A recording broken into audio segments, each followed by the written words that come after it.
హరే కృష్ణ. శతశ్లోకి భగవద్గీతలోని 30వ శ్లోకం, కర్మయోగము 3వ అధ్యాయంలోని 27వ శ్లోకం. ఓం శ్రీకృష్ణ పరమాత్మనే నమః. శ్రీమద్భగవద్గీత అతః శతశ్లోకి భగవద్గీత. ప్రకృతేః క్రియమాణాని గుణైః కర్మాణి సర్వశః అహంకార విమూఢాత్మా కర్తాహమితి మన్యతే. ప్రకృతేః క్రియమాణాని గుణైః కర్మాణి సర్వశః అహంకార విమూఢాత్మా కర్తాహమిత మన్యతే. నిఘంటువు ప్రకృతేః ప్రకృతి యొక్క, గుణైః గుణముల చేత, సర్వశః నానా విధములుగా, క్రియమాణాని చేయబడుచున్న, కర్మాణి కర్మములను, అహంకార విమూఢాత్మ అహంకారముచే వివేకశూన్యమైన మనస్సు కలవాడు, అహం నేను, కర్త చేయువాడను, ఇతి అని మన్యతే తలంచుచున్నాడు. తాత్పర్యము: ప్రకృతి వలన పుట్టిన సత్వ రజస్తమో గుణముల చేతనే సమస్త కార్యములు జరుగుచుండగా, అహంకారముచే వివేకశూన్యమైన మనస్సు కలవారు తానే చేయుచున్నానని తలంచుచున్నారు. ఇంకా వివరణాత్మకంగా మనం తెలుసుకుంటే, ప్రకృతి వలన పుట్టిన సత్వ రజస్తమో గుణములే మనోబుద్ధి చిత్త అహంకారములు, సూక్ష్మ పంచభూతములు, కర్మేంద్రియములు, జ్ఞానేంద్రియములు, శబ్దాది విషయములు అను 24 తత్వములుగా మార్పు పొందినవి. కాబట్టి ఈ దృశ్య ప్రపంచము, దేహము, మనోబుద్ధ్యాదులు సమస్తమును ప్రకృతిజన్యమే అయి ఉన్నవి. ప్రకృతి వలన కలిగిన ఈ ఇంద్రియాది రూప ఉపాధి చేతనే సమస్త కర్మలు చేయబడుచున్నవి. కానీ వానికి సాక్షియగు ఆత్మచేత కాదు. తాను వాస్తవముగా ఆత్మస్వరూపుడు. ఆ ఉపాధికి దేహేంద్రియము మనంబులకు సాక్షి కావున యథార్థముగా తానే కర్మయు చేయుటలేదు. ప్రకృతియే అంతయు జరుపుచున్నది.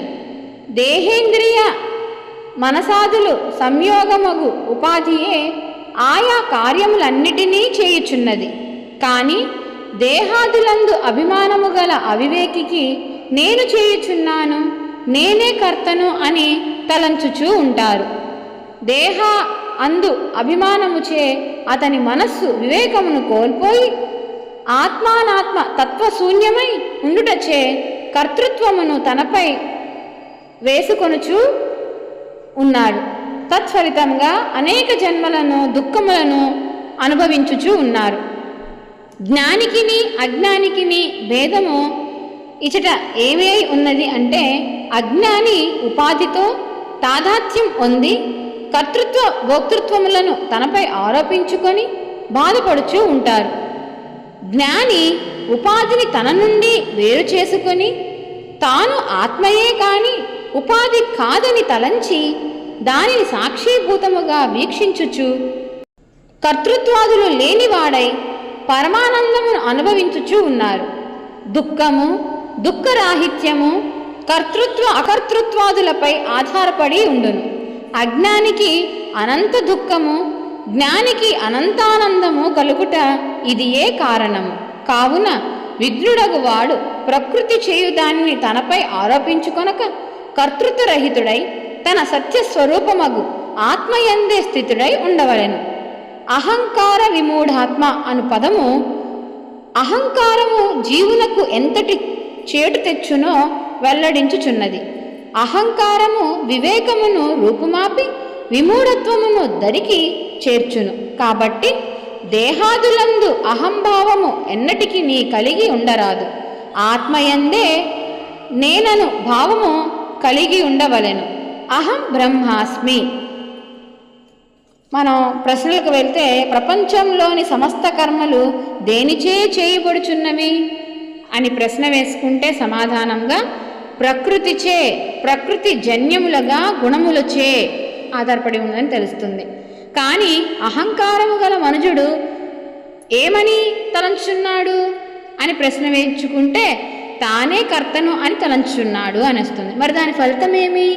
తత్ఫలితముగా జన్మ పరంపరలను దుఃఖమును అనుభవించుచున్నాడు. కాబట్టి ఆత్మస్వరూపుడని కర్త కాదని తలంచి దుఃఖరహితుడై బ్రహ్మానందము పొందవలయును. హరే కృష్ణ. జై శ్రీకృష్ణ పరమాత్మకి జై.